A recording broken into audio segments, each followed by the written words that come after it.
And today I'm joined by someone I admire a lot and someone that I already consider a friend and an evolved member.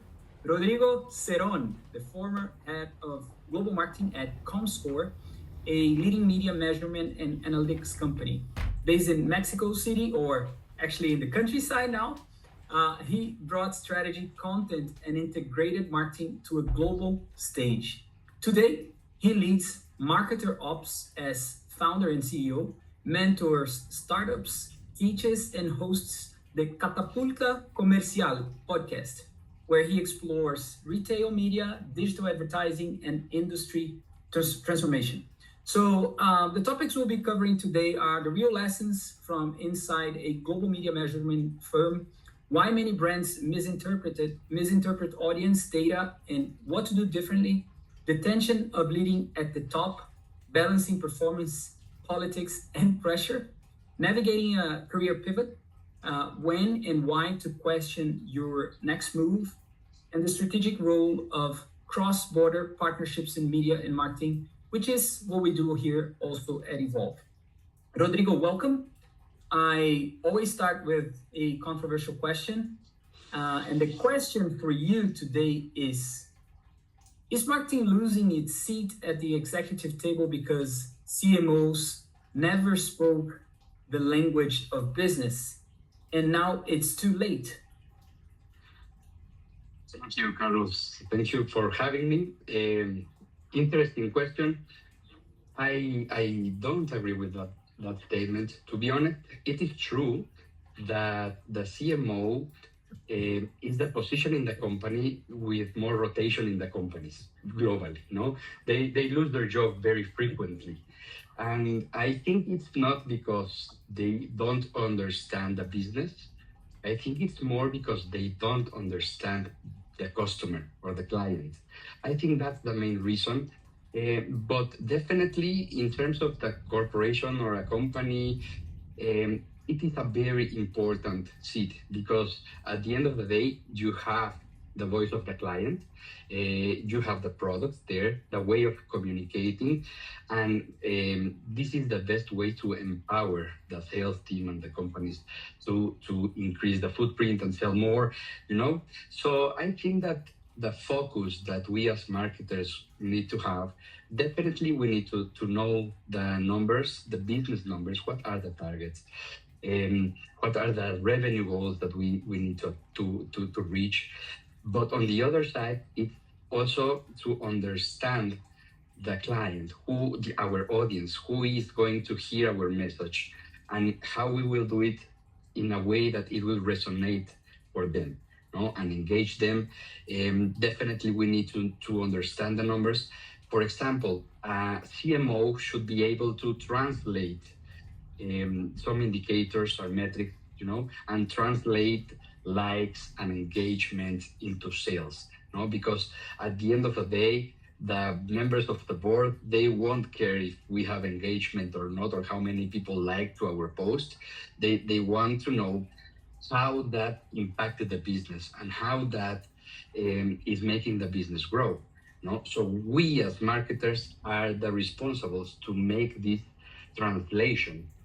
On one side, focus on branding, on messaging, storytelling, clicks, links, likes, and how do we translate this into a business growth? This is how I see things, and definitely marketing will be getting every day a more important role on this table that you mentioned. Fascinating, and I couldn't agree more. We always ask our best friend nowadays, ChatGPT, to formulate a controversial question. So I think you managed to answer it very well, and I couldn't agree more. I mean, at the end of the day, as a CMO, I think CMOs, and we see the same in partnerships. Gustavo has a very strong background in partnerships. It's also about leveling expectations when you join the organization, right? So understanding the organization, how it works, who's your client, and also the internal politics. I never worked for a large organization. I've always been a consultant / entrepreneur. So I have a hard time understanding that side of the world, like the bigger corporations. But I think leveling the expectations, also understanding that you need to provide quick wins as in your 100 days. You probably need to deliver some results. You don't need to go for a website revamp, right? You need to make sure you're delivering results. I mean, I think any CMO with common sense would agree with that, and then they can think longer term, right? But Rodrigo, you have a very interesting background. Always thought your background was very interesting. You're based in Mexico, so tell us that story, like going from Comscore to Marketerops. So what was the moment you realized global measurement wasn't just metrics, but a business lever? Well, I think there was an intermediate step when between Comscore and Marketerops. To be honest, I always have like this entrepreneurial vein, like since I left school in my early days. And this was something that indeed I started my career like with a startup, a technological startup, that when I developed it, it was like I was like 23 years old. I was like not knowing anything about business, and to be honest, I was lacking of this experience of the corporate world. At least that's what I felt, no. So I decided to join a company, to leave my startup and join to understand for a couple of years. Then 17 years passed until I get back to this entrepreneurial career. But that was interesting because that gave me a completely different perspective about the world, about the marketing team, about metrics in general. So Comscore was a great school because it helped me to understand um, everything related in the digital advertising landscape. Because as a measurement company, we were in the middle of this ecosystem. So we worked with digital media, we worked with platforms, we worked with agencies and with companies, with advertisers. So that helped me to understand the full landscape of the digital advertising industry. So indeed, Marketerops was born 8 years ago, to be honest. It was still when I was working at Comscore with my partner. My partner worked for L'Oreal and Revlon on the professional part of their products. And I was more in a consultative role as an advisor. My main focus was Comscore and my corporate life. But I decided last year to jump in and make this big leap to drive what I was been learning for many years and apply what I've seen in Latin America, in South America, in the US, in Europe, to local companies, no? And also to help bring this link between companies outside and the companies in the Latin American territory, because there is a huge opportunity. There is a huge opportunity here. For example, the the ad spend in general in Latin America is almost $32 billion. No, so definitely there is an opportunity, and I work with tech companies and especially ad tech companies to arrive and land here and help them build these bridges between the local companies and generate demand for them, Brilliant. And well, I think you touched on some very interesting aspects. I would like to ask a little bit why you decided then to step away from Comscore. What was the moment, if there's that you said, okay, I'm gonna give that leap and do my thing here. And what I think it's interesting about your experience, I've heard about Comscore, but I wasn't so well versed into what they do, and maybe you can correct me here. I just asked GPT what they do. So Comscore specializes in measuring and analyzing media consumption across platforms like digital, TV, and mobile. So they provide data and insights for advertising agencies, which you mentioned, brands, publishers, and enterprises to help them understand audiences and campaign effectiveness. So that in a nutshell tells me that they understand the ecosystem, right, of digital, of advertisement, and then they specialize into the digital aspect of it. So tell me a bit about why you decided to give that leap, just to be an entrepreneur, and your visions on more like a systemic vision or views, because at Evolve, you remember, I think you get it. A lot of people don't get why we focus on an ecosystem rather than being a CMO sort of network and kind of that kind of stuff. So if you could elaborate on my questions, would be great. Yes, while working on Comscore, I realized that there was a trend that it was very interesting at that time. It was in the middle of a pandemic. We were doing a podcast with the chief marketing officer for Latin America of L'Oreal, basically, and he was talking about retail media, and that concept for me like blew my mind, and it was like wow, this is going to change everything, and right now a consultant in marketer says that retail media is the third way of digital advertising, after social media and search. So after that, I had the opportunity to work for a German company called Realytics, and they were focused on retail media. So that was a huge opportunity for me because I wanted to learn more about retail media and about the ecosystem. So that helped me to understand it in a global perspective, because I was the only employee in Mexico. Everything was for Europe then and the US, and then they do a new brand called Pentalip, that is the retail media solution that they are selling. And in that process, that's when I decided it's time for me to take the leap. The leap, exactly, the leap. The Cerón leap. The Cerón leap.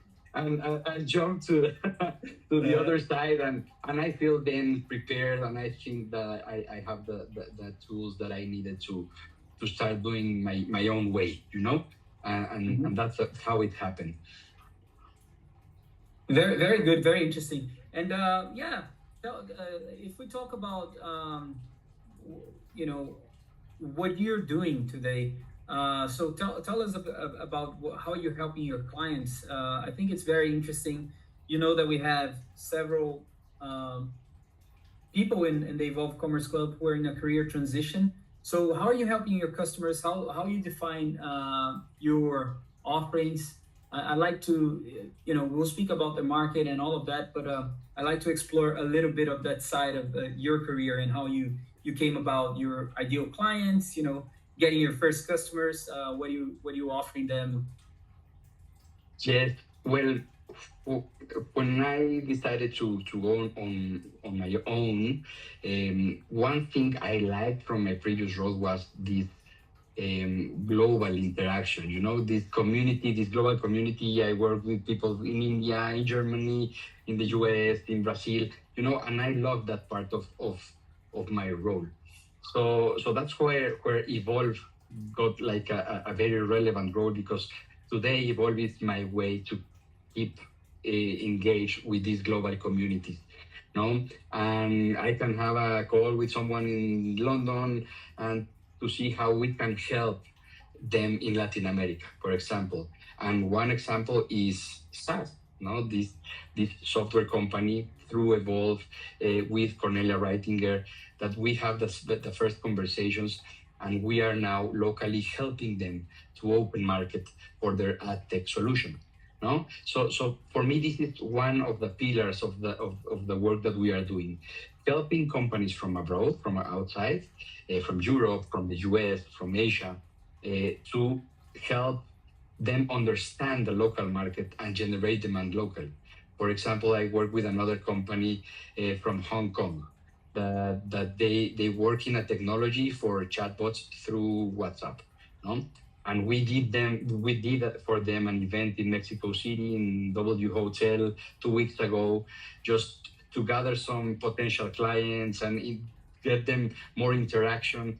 with this market, because what they've seen is that there are interest in the Latin American market for their tools. No, so people here are searching for technology outside, made in the US, made in Europe, made in Asia, to apply it locally.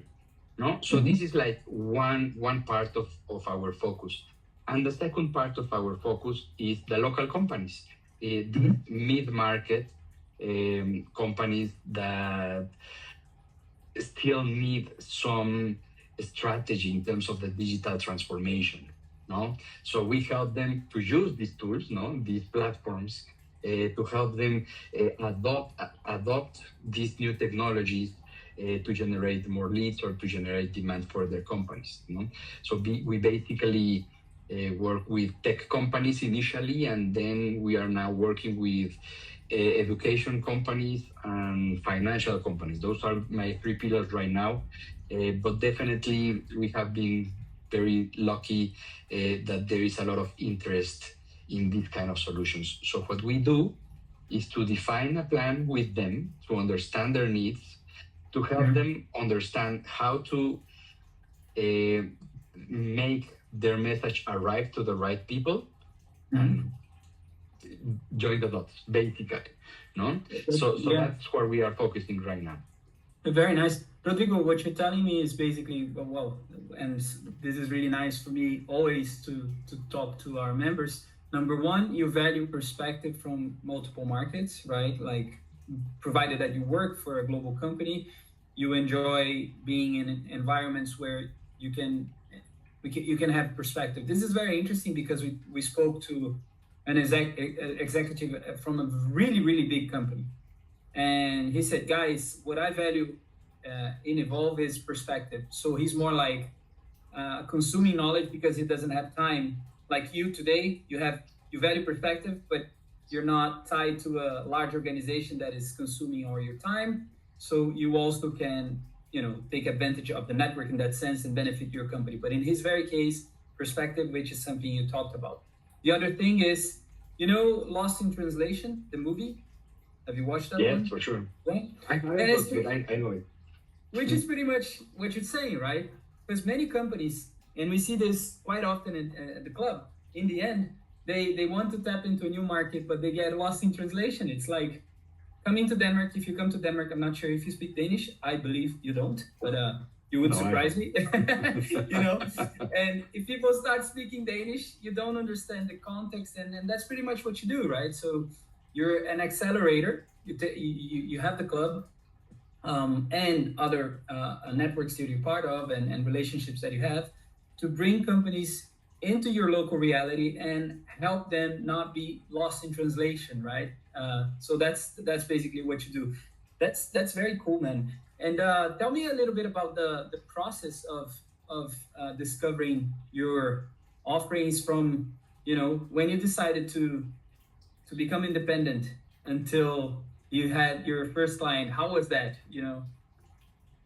Well, it was quite a process, It's not easy because at the end you have the blank page and you want to decide what is the road for you. So I started like highlighting what were the things that I liked from my actual roles and previous roles, and what is the direction I wanted to give it to my agency. So like try to think the things that you like this global interaction, help working with other cultures, my expertise, because I've been a marketing director for many, many years. So I was able to work with different tools. I worked with different agencies. So I think that was an advantage for me, that I knew the other part of the business. I knew what was to have a board meeting where we need to give results and we need to show results for the business. And now as an agency, I like to help to that level, to help my clients to show that it's not only we want 3 likes or 3 followers, it's how this will impact the business.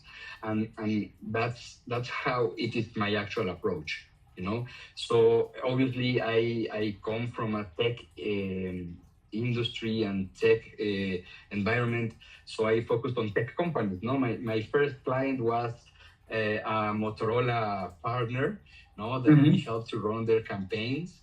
And then it was a telecommunications company, and then it started diversifying.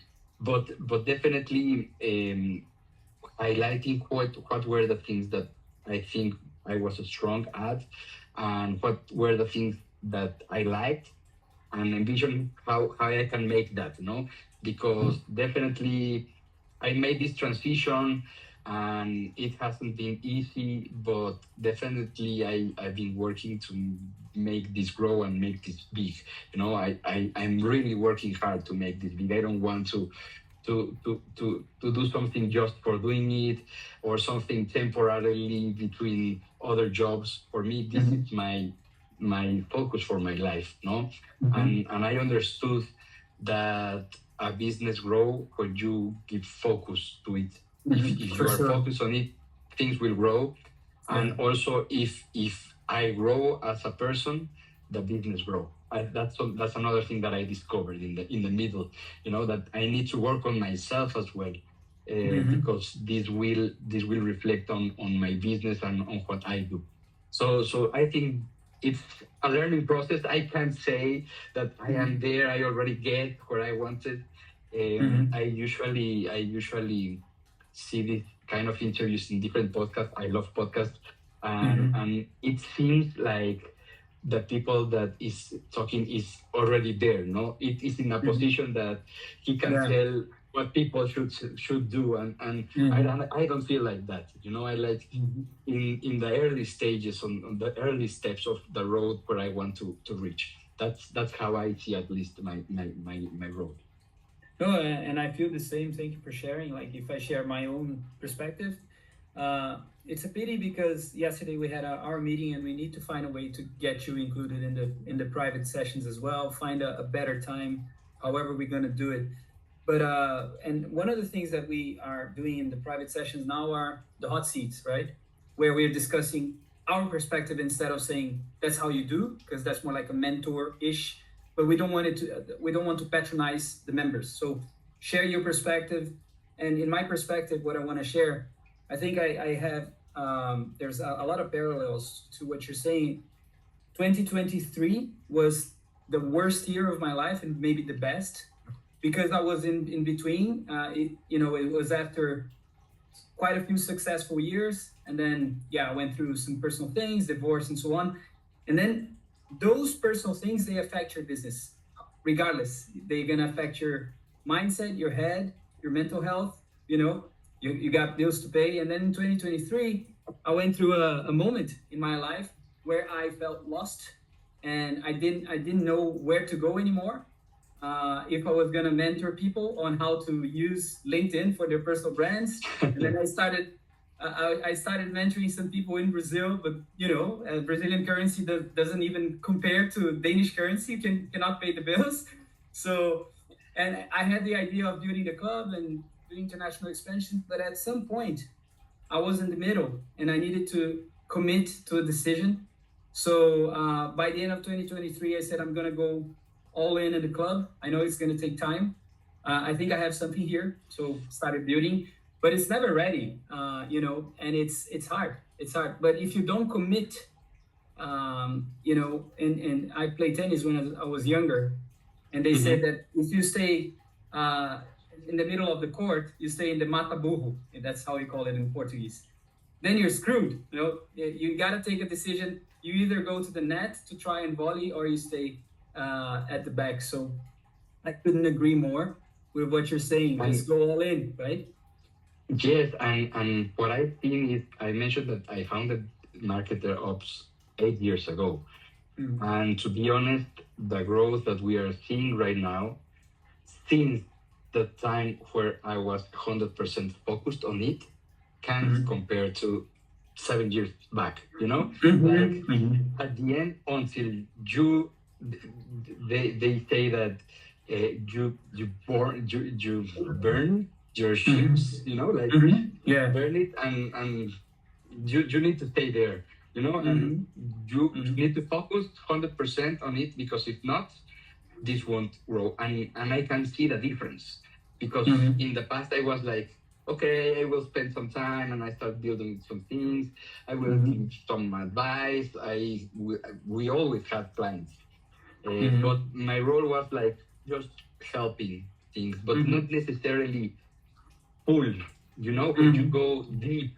I remember I worked for IBM like 15 years ago or more, and it was in a stage where the company was like coming back from hard times, and I was like asking everyone what they are doing to grow, because it's a 100 years company having hard times, and how you change the wheel, and everyone was saying focus, just focus, decide what we're going to pursue and focus on it, and the results came, and those times was a very good times for IBM. So that's a very good learning for me. When you focus 100% and put all your soul on it, definitely grows. Brilliant. Rodrigo, talking a bit about your area of expertise here, and audience and data, and what brands miss, and when you're advising clients on that front. So what's a common mistake companies make when using data to assess audience engagement? And can you share a case where Comscore data led to a strategy shift that surprised everyone? Well, they say that if you can measure it, you can improve it. No, that's the first premise. So the first mistake that companies make is that they are not measuring at all. That they work by feeling. They see, we have a good engagement in this post, and that's nice, but that doesn't make a strategy. I was reviewing the other day HubSpot, the CRM, and they have like 400 metrics around that. So if imagine a Formula One car with 400 buttons, like how do you decide what you need to push to make the car move? So in this case, the first phase is to choose what are the right metrics for you.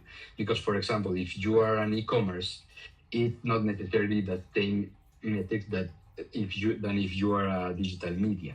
For example, time spent on your page. If you are a digital media or a social media platform, you want people to stay more time and more time and more time, because that's the currency for their business. But if you are a bank, you don't want to spend hours and hours in your platform, because that means that they don't know how to manage your platform. So you want people to go make the transaction and leave. So it depends on the nature of the business. So what I've seen is that when companies start measuring, then it opens the door to start creating strategies, because then you have a new window to see that, okay, I need to increase the number of followers or increase the engagement with them. What we need to do as marketers is to go to the specific communities. What happens right now is that there is an information everywhere. So how do we highlight our content to the right people at the right time? That's our role as marketers, to find the right people, the right audience. And digital marketing gives you a lot of tools for hyper segmentation. You can find executives that like cars but like swimming at the same time, and then send a right message for them specifically. So to understand the audience, use segmentation to reach them, and understand the language of this community is crucial, because that will trigger the conversation. If you reach a company and you start talking in a different language that they are expecting, they won't understand you, even though you have the perfect product or everything. For example, we've seen this at Comscore with a social measurement tool called Shareably. with the football teams, no? Manchester United, Real Madrid, teams in Mexico as well, like Rayados, that start measuring the engagement, no? And sometimes you follow and you see, I have a million followers. Okay, that's amazing, but how many of that million really interact with you? No? So what you need, if you want, that you're looking for is the interaction, not only followers. So then you can measure which is this active, engaged audience. No, it's not only the audience, but which is the engaged audience.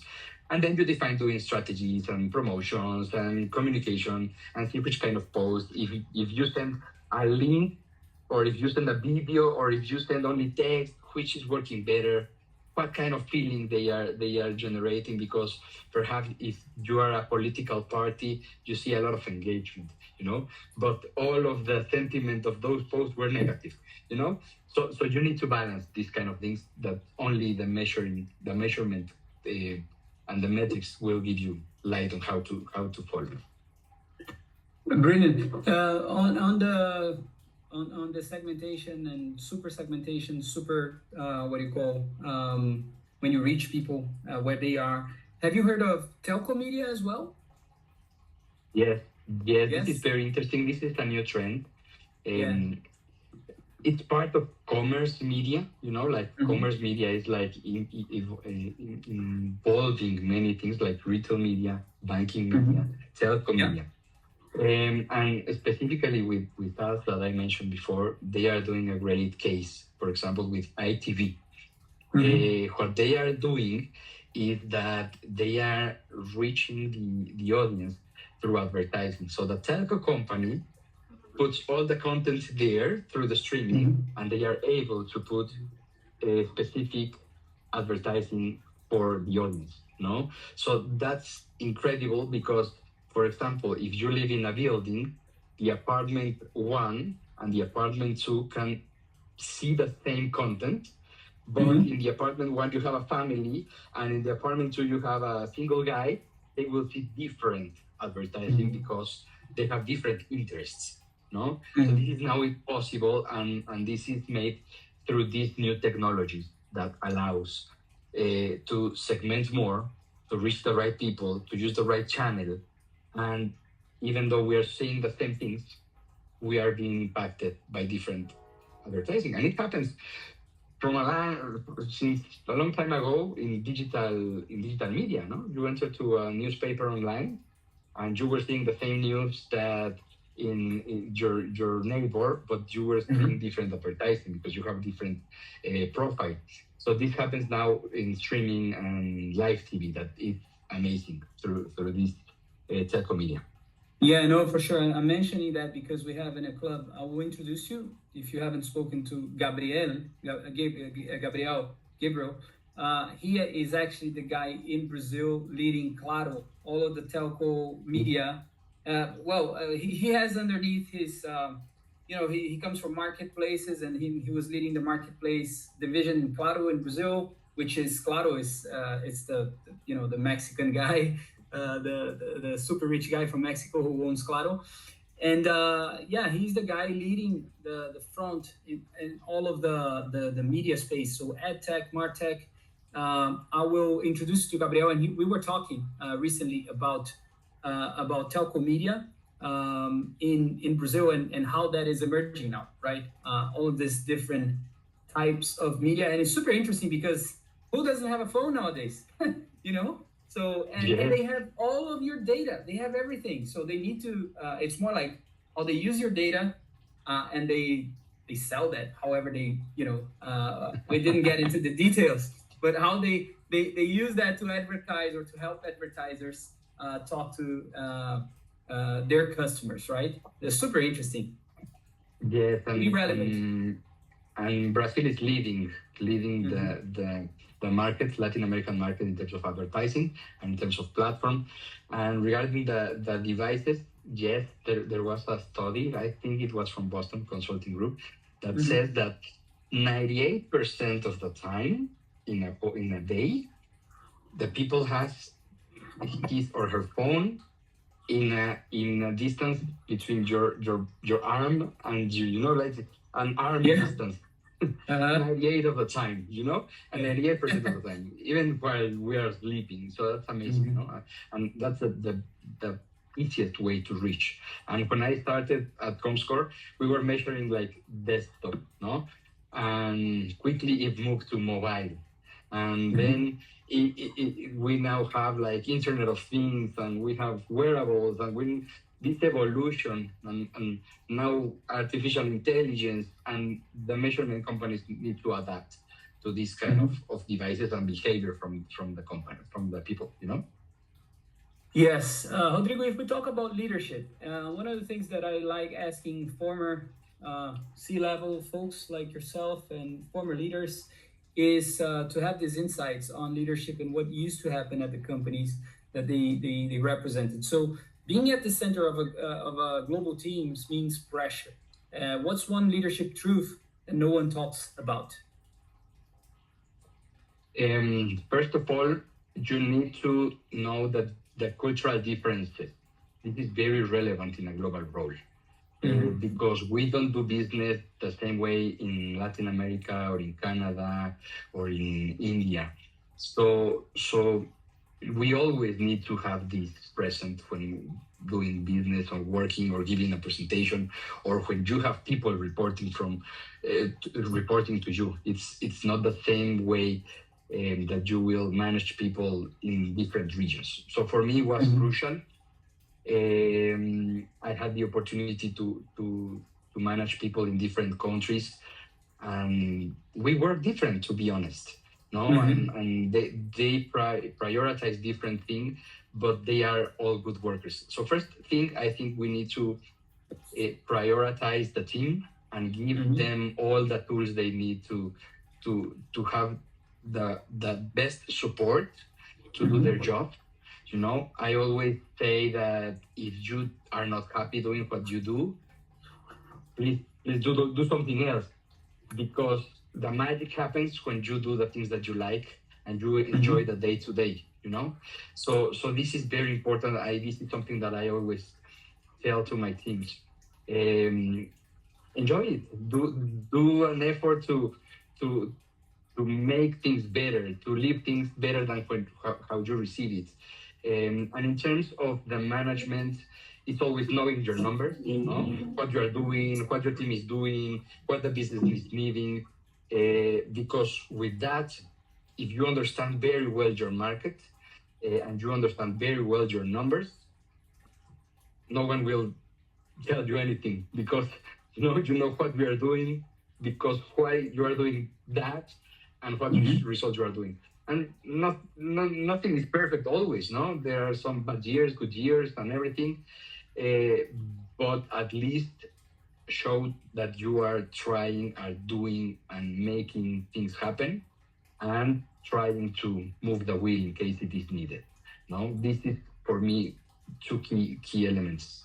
It's so interesting what you're saying, because we have the Voice project, which is a media project we have, and it's run by different, in our case, we just have women at the moment running this project, so they are leaders. So we have Maisa in the Middle East. She's running the Middle East project that we have. We have Jade. She's covering APAC and the UK. She's based in the UK. We have Adilsa. They're very different people.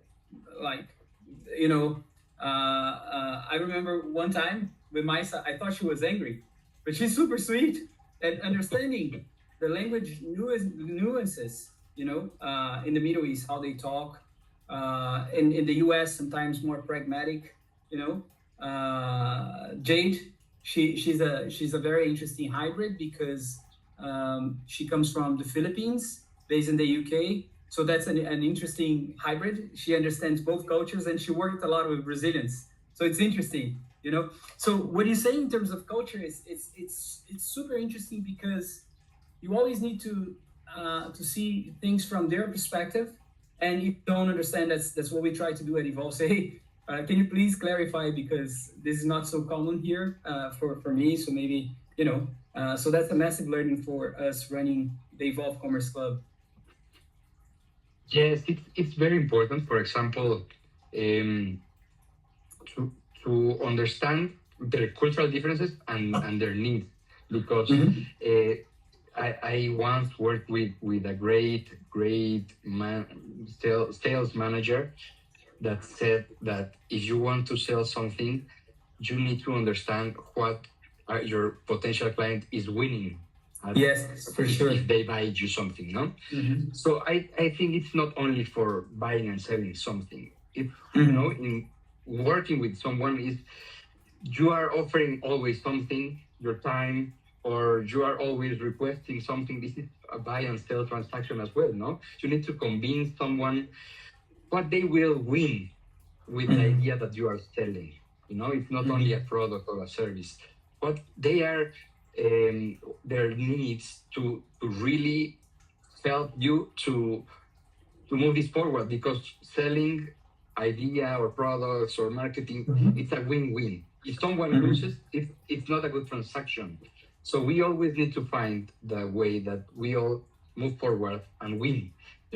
It's because we all look good, because we all sell more. It is because Mm-hmm.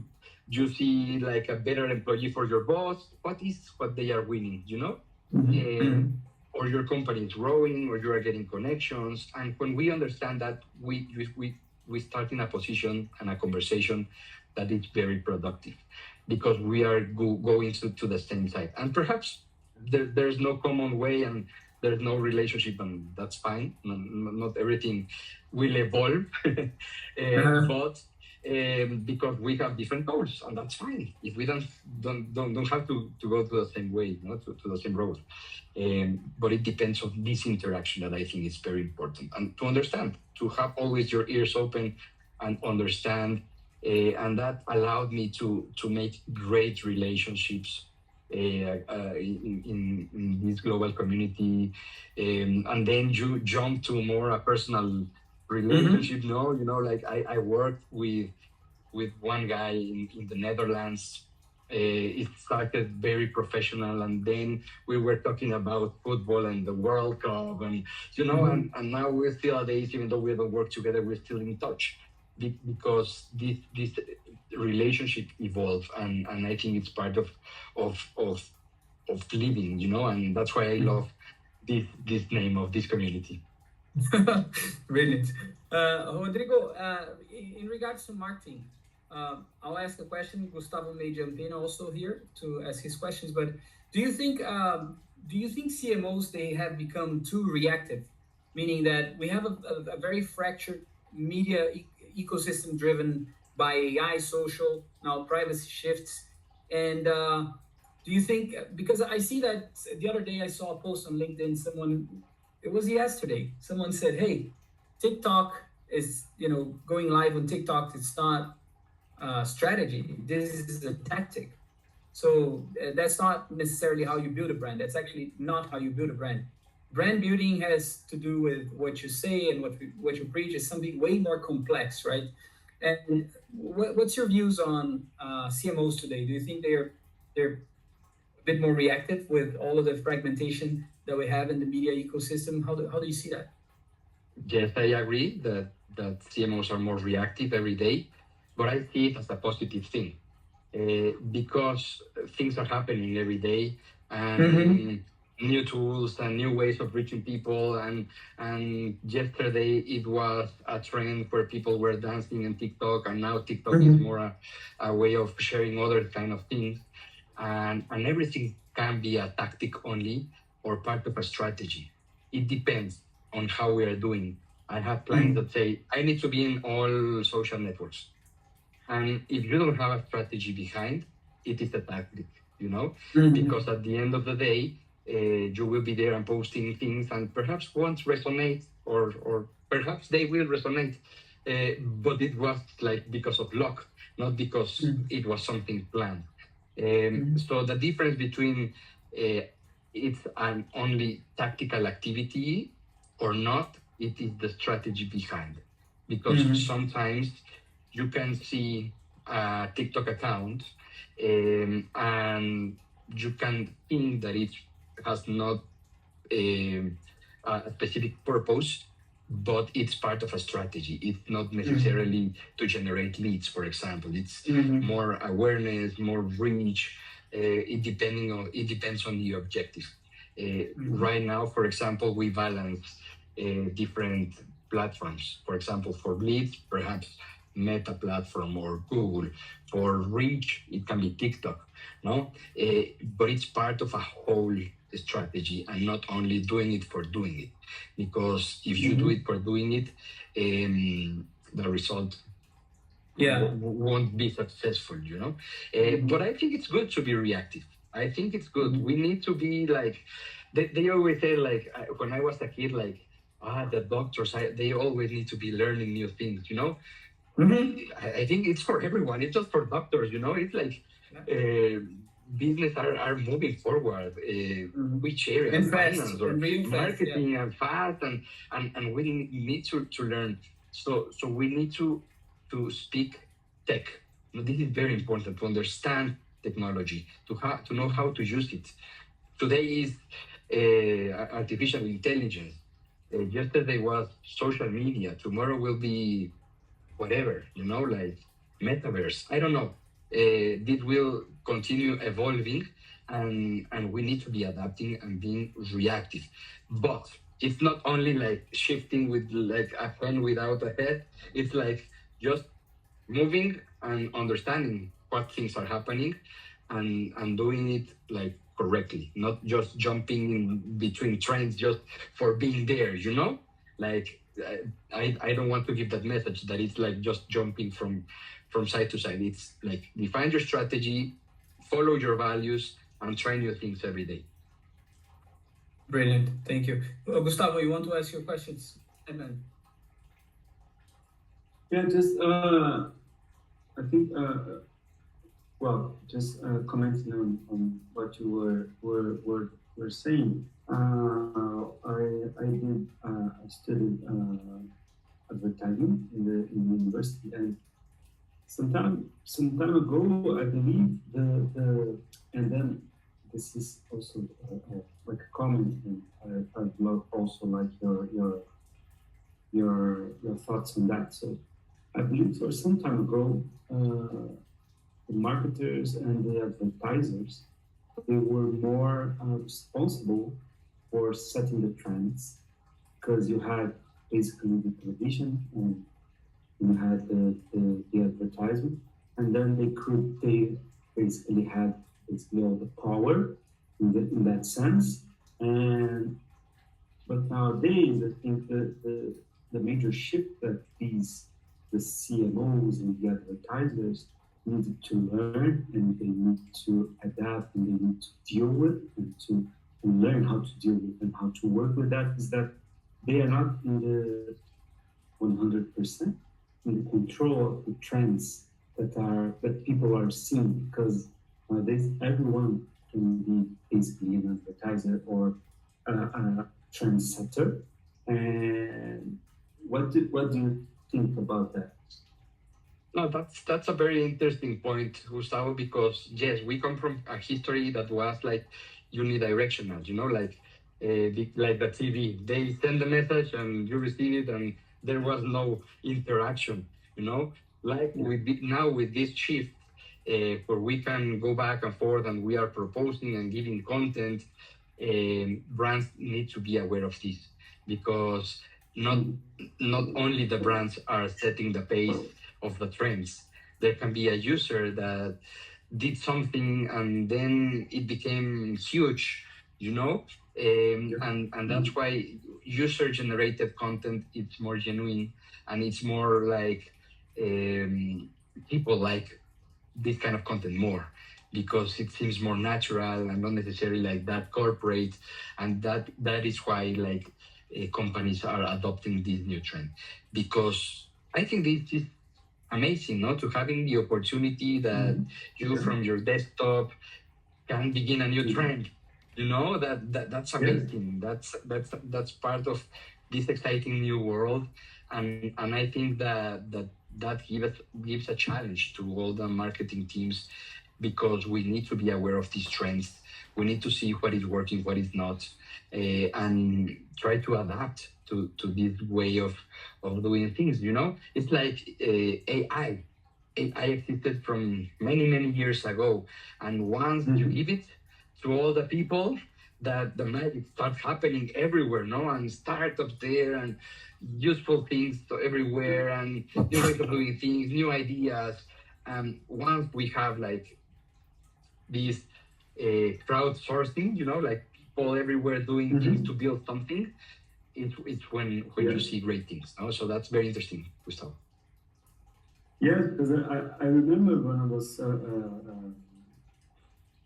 younger, and basically all the trends and what you were talking about in the streets, these were generated by TV commercials and everything. So you have this, I know a lot from Brazil because it's.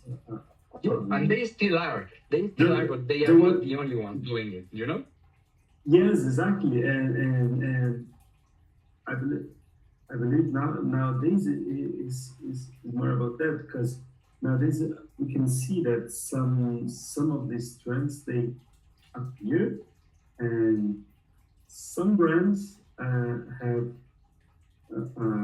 the capacity and the velocity to get the trend right in the beginning, and then they can jump in, and then they can serve that way together with that, because I believe it's also that, as we were saying, they do not need to create from the beginning, but they need to be aware. They need to be looking everywhere, right? And have also these, as you said, the strategy and the vision to understand the challenge. So maybe there's one trend in TikTok, but this doesn't connect with my brand or with what I want to pass to other. But in this other trend in I don't know, in Instagram or whatever, that connects more with me. Yes, and we've all seen a trend, like a company following a trend that it's not recent, like I know this was like a month ago.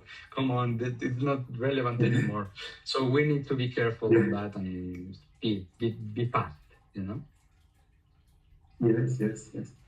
Brilliant. And together with that, my other question would be like, I think it's all connected with the same subject, which is more like some time ago, now focusing more on CMOs. CMOs were more like this we were telling, looking, let's say, only around strategy, and they could think more in terms of branding, strategy, and the message and everything else. And nowadays, it's my perception, they need to add on top of everything that they need to deal with. You have AI and everything, but on top of that, they also need to think in terms, to add that in terms of, as we were saying, different channels, different tax solutions that connect one with the other, and different tax stack at the end of the day, and different channels and all of that. So, is it fair to say that now the CMOs, the evolution of them could be like they are more the orchestrators of everything, with a team that is more specialized, the different persons that are more specialized in the others, but they are looking more to orchestrate, and yet they need to learn to know everything beneath them. Yes, that's a very good question, because it's hard to understand everything, no? You nowadays see like people searching for someone expert in X, in Meta, in TikTok, in digital advertising. So it's not that easy to really dominate all the tools and all the platforms. And as a CMO, definitely you need to become an orchestrator, because you need to get a very good team, an expert in digital, an expert in out of home perhaps, and an expert in, and that's why we as agencies exist, because sometimes the companies don't have enough hands, and it's fair enough.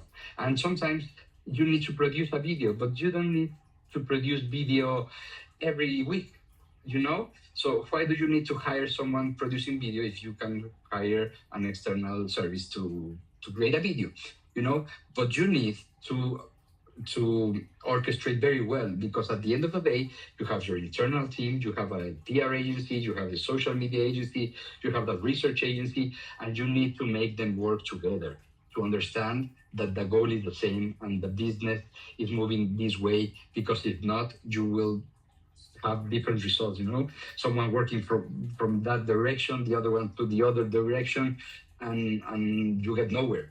So the orchestrating part of a CMO is part of it, it's part of the position. And you need to not only coordinate the activities, but the philosophy and the culture of the company and the goals. So everyone understands you are doing a design, okay, but what are the values of the brand? What we are expecting, Because if you are going to make an ad, you can say, okay, I'm going to do an ad for Nike. Well, I can put someone running, with the sneakers and that's it. But what's the strategy behind? We are going to reach the runners community, or we are like pursuing like more like the NFL fans, or what is that? So we need to be aligned and orchestrate this so this works seamlessly, basically. So that's not easy. I have one, Gustavo, thank you, man. Thanks. I have one final question. The sun is out and it's very beautiful in Denmark, finally. The summer lasts like 2 months, Rodrigo. So hold your horses. Sorry for holding you there and not being outside right now. That's why I'm close to the veranda here. But the question I have for you is in terms of cross-border partnerships, and let me just check my clue, because I had it here. It's the final question, Rodrigo. We have to wrap up. So you worked across North America, Latin America, Europe. What are some overlooked opportunity when it comes to cross-border marketing partnerships, and how do you see international collaboration, reshaping the role of marketing in the next years? Well, first of all, the name of the game is a team game. We need to do team, and the new technologies allows us to work with people from different countries and different places. Even you are not in the same place. That's interesting. You are different countries. So this is very important to embrace that we are a global community, that you can find talent everywhere, that you can find the right person for your organization in every country. It's very important. So this is a very relevant part of working together and doing things. But it's very important to understand cultural differences. Usually companies trying to assume that people talk the same globally, and not necessarily.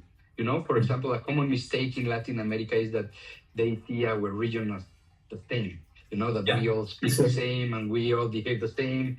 And there are very, very interesting differences between Argentina, Mexico, Colombia, Brazil. Not only the language, but culturally, the way of doing things, the way of we behave. And it happens, like obviously in Europe, because you have different cultures and different languages, it's more common to understand the differences. But it's a common mistake to see as a whole the region, and not necessarily we are the same. And this is some things that we need to understand and try to apply, like we all like to read an ad or read an article in our own language. You always detect when someone wrote something that is not a native, So that's why we need to partner, because we all love our native language, and we like to use it for doing business as well. Obviously, we need to learn other languages to communicate with other people and get the best of a global community like this one. Perfect. Do you see that from your time at Crealytics, right? At the Pentaleap and Comscore, did you feel that they overlooked or that they missed opportunities in the regions, in Latin America? Do you feel anything like that? Well, at Comscore, definitely they didn't, because they understood this very well, and that's why they decided to have a local support on almost all of the markets that was possible. And Crealytics the same. They didn't have a specific focus at that time in Latin America. They were focusing more on the US market and the European market, but definitely they knew this, and they hire people locally that understand the local way of doing business. But I worked with other companies, specifically at Comscore. We were partnered with some other companies that they don't have the same belief, and this is common. And I will not say the name of the companies, but definitely they don't see the value of speaking the local language or the local way of doing things. Sure. I think this is crucial in the actual world. I couldn't agree more. If you really want to grow in a market, you have to go deep, and in order to go deep, you need to have to, the local knowledge, the local nuances. Sometimes even in Brazil, you have the different states. Like São Paulo is very different to Rio de Janeiro. Cidade del México, different to Guadalajara. I don't know.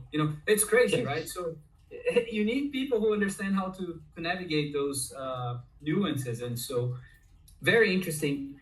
Rodrigo, fascinating topic. Thanks so much. We'll do more of this. If you have any final remarks or any advice for people who are going through a career transition, what would you say? Yeah, just to it can hear or sound like cheesy, but follow your goals, your dreams. Believe me, jump and go full in. Like, go give everything for your dream, and things will happen. That's the way. Beautiful. Rodrigo Cerón, ladies and gents. Rodrigo, thanks so much. I'll see you at the backstage. Yeah, of course, man. Thank you. This was awesome.